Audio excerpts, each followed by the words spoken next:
Hello bachcho, let's read the question. The question says a solid cylinder of radius r1 2.5 centimeter, length h1 equal to 5.5 centimeter, emissivity 0.85, temperature 30 degrees centigrade is suspended in an environment of temperature 50 degrees centigrade.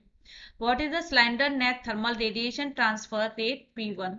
If the cylinder is stretched until its radius is 0.50 centimeter, its net thermal radiation is become P2.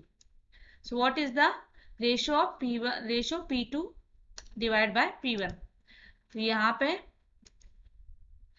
हमें दे रखा है cylinder जिसकी radius R1 और height H1 है, emissivity दे रखी है, body temperature 30 degree centigrade, environment का temperature दे रखा है 50 डिग्री सेंटीग्रेड।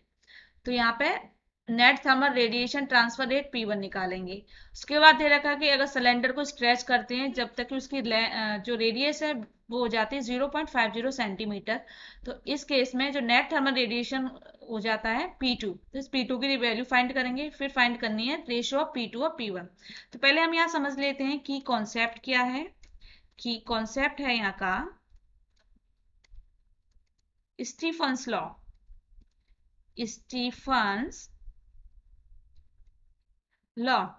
स्टीफन्स लॉ के according thermal radiate transfer rate होता है P is equal to sigma e A T f raise to power 4 minus T i raise to power 4। या sigma Stefan constant है, e emissivity, A is the surface area of the body. तो पहले निकालेंगे P1 की value. P1 की value आएगी P1 is equal to sigma e a1 t f raised to power 4 minus t I raised to power 4। Equation 1 हो जाएगी। तो पहले a1 निकालेंगे। तो a1 है सिलेंडर के लिए, a1 is equal to 2 pi r1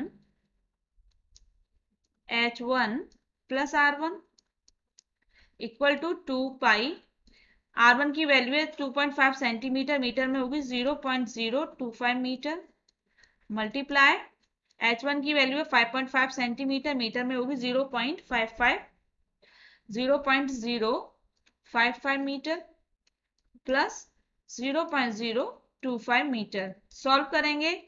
solve करने पे A1 की वैल्यू आएगी 12.56 10 raise to power -3 metre square. अब P1 निकालेंगे इक्वेशन 1 से। P1 इज इक्वल टू हो जाएगा सिग्मा स्टीफन कांस्टेंट जिसकी वैल्यू होती है 5.67 10 रेज टू पावर -8 वॉट पर मीटर स्क्वायर केल्विन की पावर 4। मल्टीप्लाई करेंगे सिग्मा मल्टीप्लाई बाय ई की वैल्यू दे रखे 0.85 एमिसिविटी, मल्टीप्लाई A1 की वैल्यू है निकाली है 12.56 multiply 10 raise power -3 metre square, multiply TF है एनवायरमेंट टेम्परेचर। तो यहाँ पे दे रखा है TF की value 50 degree centigrade. 50 degree centigrade को चेंज करना है हमें केल्विन में। तो यहाँ लिखेंगे 50 plus 273 raise to power 4 minus TI की वैल्यू दे रखी है 30 डिग्री सेंटीग्रेड, इसको केल्विन में चेंज करेंगे 30 प्लस 273 रेज़ टू पावर 4। इसको लिखेंगे P1 is equal to 5.67 10 raise to power -8 multiply 0.85 multiply 12.56 10 raise power -3 multiply 323 raise to power 4 minus 303 raise to power 4। इसको सॉल्व करेंगे तो P1 की वैल्यू आ जाएगी P1 is equal to 1.44 what. ये हो जाएगी नेट पावर रेडिएटेड P1। अब हमें निकालनी है P2 की वैल्यू। P2 है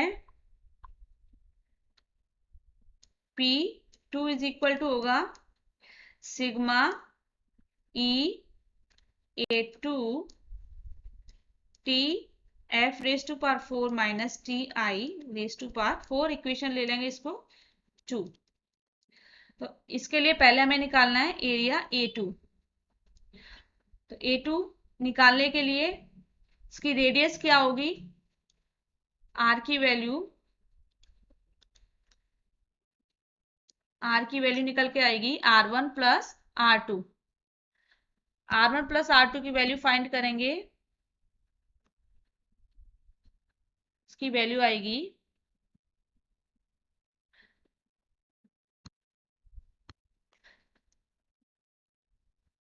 R1 plus R2 is equal to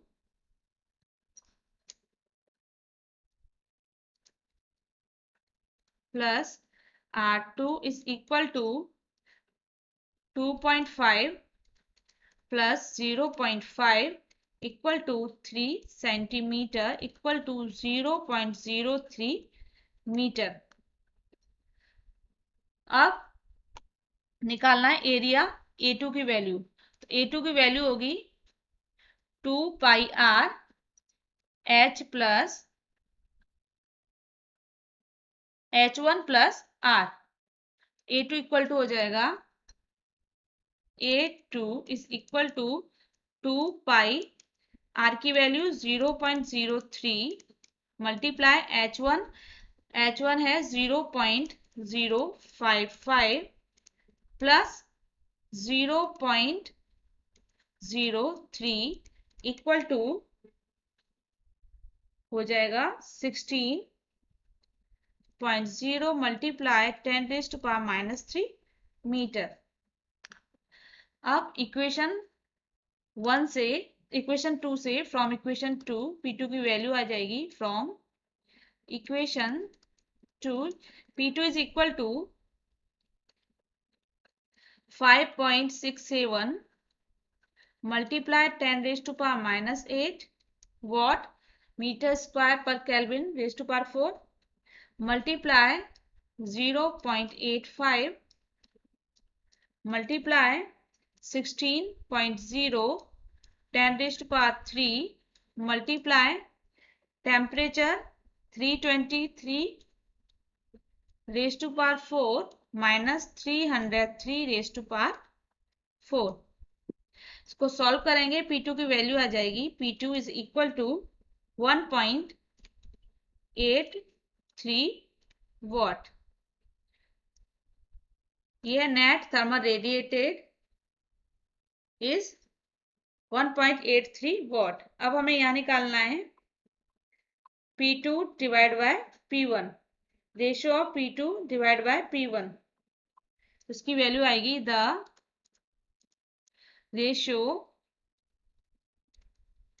P2 divided by P1 is P2 divided by P1 is equal to 1.83 divided by 1.44। Solve करेंगे P2 divided by P1 is equal to 1.27। ये है ratio of P2 और P1। Hope this answer of your question. Thank you.